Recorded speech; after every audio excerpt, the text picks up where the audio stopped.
advisor to Iran's nuclear negotiation team. So welcome back to the program. It appears that the worst has happened. The Americans has now directly attacked.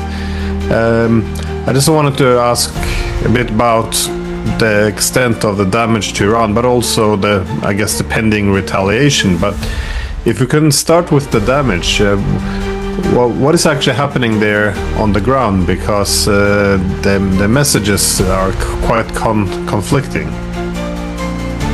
Well, there's a complication here, and that's why I have to explain carefully. The damage was not severe, but the Iranians don't want to downplay that. They don't want to downplay what happened. They're saying that this was an act of aggression, an act of war.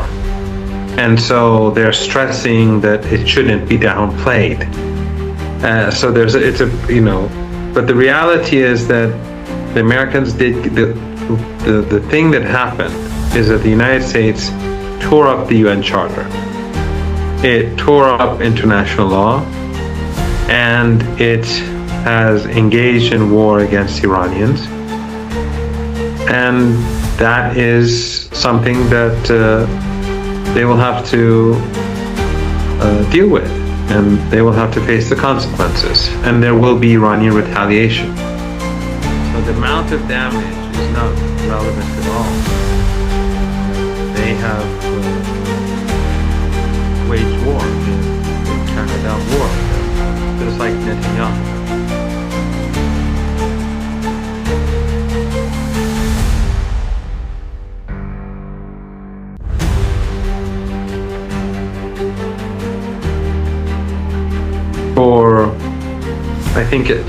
For the Iranians, the issue that is important is that the war against the Israeli regime will continue. Iran will continue to punish the regime. We saw this morning the Iranians carried out heavy missile strikes, and 24 hours a day the Iranians are carrying out drone strikes, and many of those drones are hitting their targets.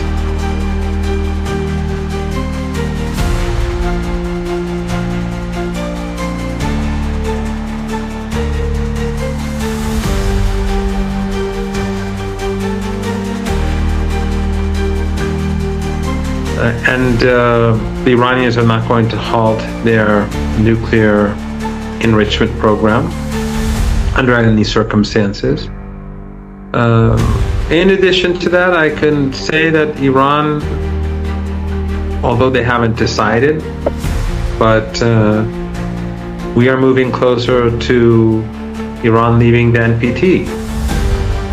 So, if only to protect Iran's assets, Iran should, from now on, rethink its cooperation with NPT so that the United States and others would not know what Iran is doing, so that they cannot kill people or destroy assets. Again, even though what the United States did today was not of great significance, in the sense that there wasn't much damage, there wasn't extensive damage, but they carried out an act of war, and that is what's important to the Iranians. So it will have global consequences because the UN Charter no longer has any value.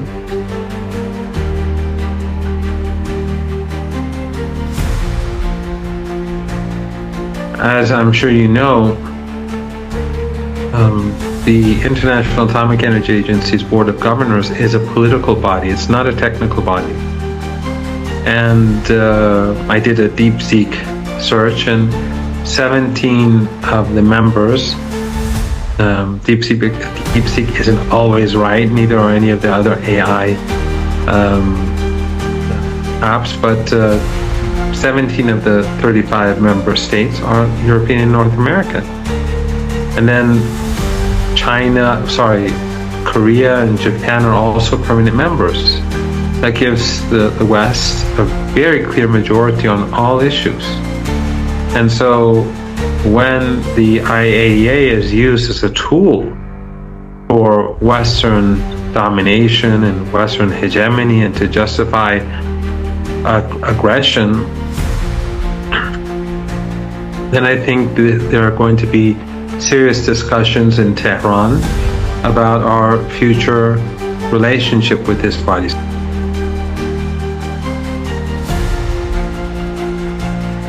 The IAEA, which acts as an agent for the West, obtains information and passes it on to Iran's adversaries so that they can bomb the country.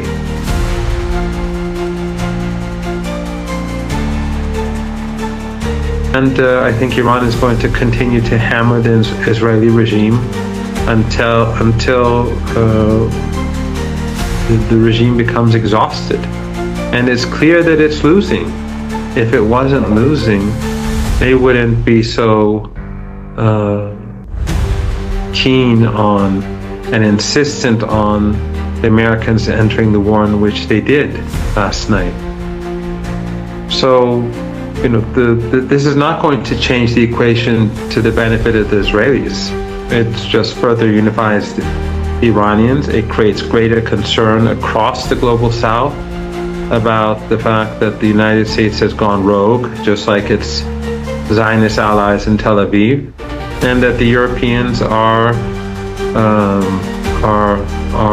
actors that will obediently follow the Americans no matter what atrocities they carry out, no matter what violations they carry out. This is not good news for the West. I don't think anyone in the West should be celebrating. Fox News can celebrate all they want, but I think that it's clear that this is going to harm the United States more than anyone else.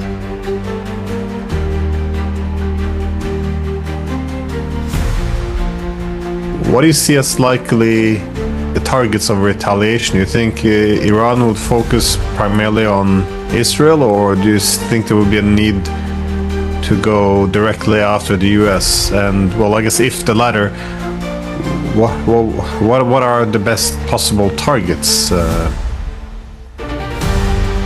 Well, I think there's there's a separate file for the United States, and the striking of Israeli targets will continue as before.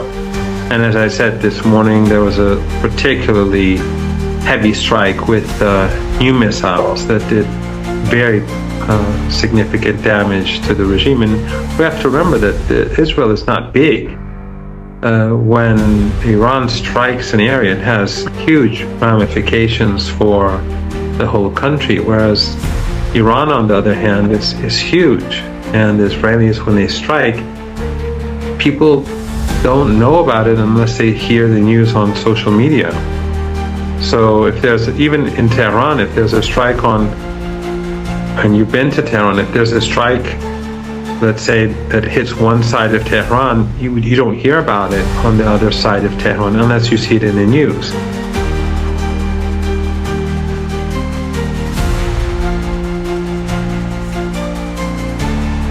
And the Israeli missiles and drones, their warheads are much smaller. Many of them are down, but those that strike their targets, they have small warheads. But the Iranian missiles have very heavy payloads. They're very destructive, as you can see in the images. So that's one. The Israeli issue is separate. So my belief is that the Iranians will strike the Americans very hard, but the Iranians are not an emotional. They don't let their emotions take over. Iran is very calculating, very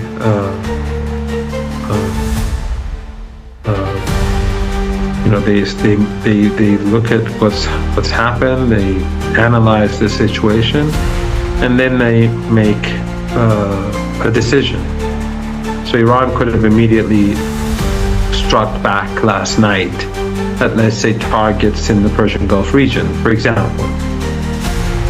But it didn't do so because the Iranians want to see exactly what the Americans did, because in infinitely different types of scenarios, depending on how hard the Americans hit, what the Americans hit, how many targets the Americans hit.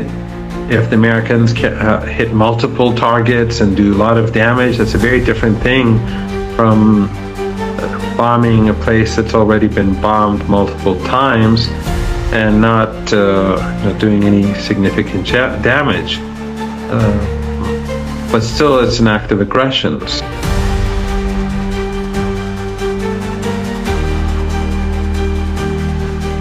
Well, these states in the Persian Gulf, they are not strong enough to enter anymore. They are helpless, and they are not dependent on their own people because they're family dictatorships across the board. And so they're completely vulnerable. So if Iran, for whatever reason, strikes, they're not in a position to do anything about it. And Iran does see all of them as complicit because all of them have U.S. bases, and they all are complicit in what the United States has been doing in Gaza and in Yemen, in Qatar, for example, and the Emirates and Bahrain. Their bases have been used to help the bombing campaign in Yemen, for example.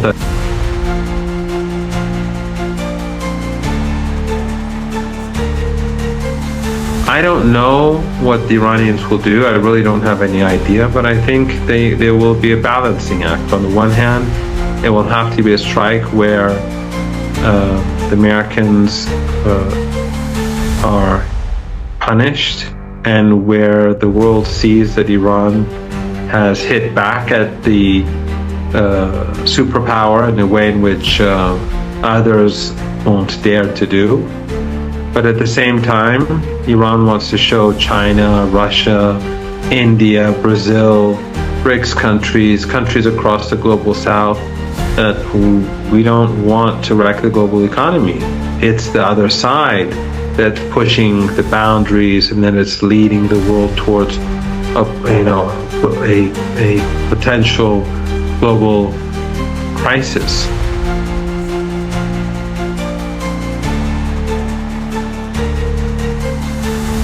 But I think for the first time ever,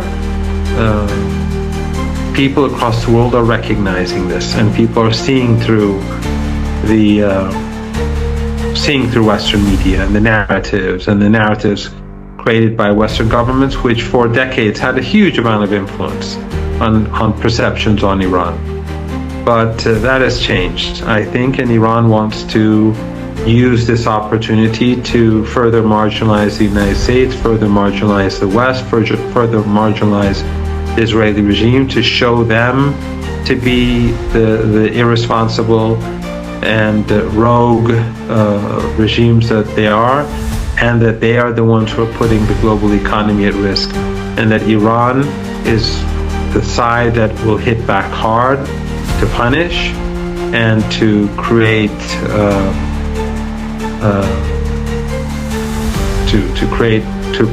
to force the Americans to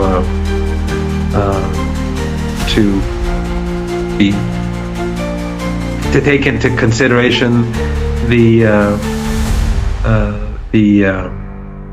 how should I put it, the consequences of their aggression, and for the Americans to think twice before carrying out aggression again, while at the same time showing that the problem is the Americans.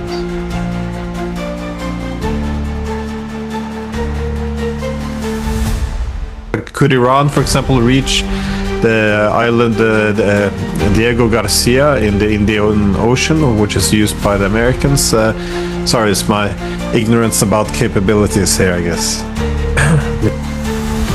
Iran can strike Diego Garcia. In fact, the way I would put it, Glenn, is that Iran can hit the Americans far more effectively than they can hit the Israelis. And you see how easily they're striking Israel without the Israelis being able to do anything about it. Striking the Americans is much easier. Iran has tens of thousands of long-range missiles, and even I think Netanyahu admitted this a couple of days ago. And of course, tens of thousands of long-range drones. Iran has hundreds of thousands of medium and short-range missiles and drones, and they're much more precise, because the shorter the range, the more precision there is. So, and they're much more easy to move around. They're much more easy to hide. They're much more easy. So it's much more difficult for an air force or for an adversary to block a country from firing such missiles. So if Iran wanted to engage in battle with the United States, the firepower that Iran has at its disposal would be crushing, because Iran has been preparing itself for battle with the United States since the invasion of Afghanistan and Iraq. The focus of Iran's defense has always been on the United States, and that's why if there's an all-out war, there's no doubt that the United States will no longer have assets in the Persian Gulf. That will be the end of the U.S. presence in the region, because Iran, if it's all-out war, then everything that the United States has will be devastated, and those regimes that are bound to the United States will be gone. I think that's why, and again, this is a personal interpretation, and I don't want to decrease the significance of this act of war that the Americans carried out, but I think that's why the United States chose to bomb something that was already bombed and that did not do really that much damage, because it knows the capabilities that Iran has. So this was, I think, Trump's attempt to protect himself from retaliation, but that retaliation is going to come.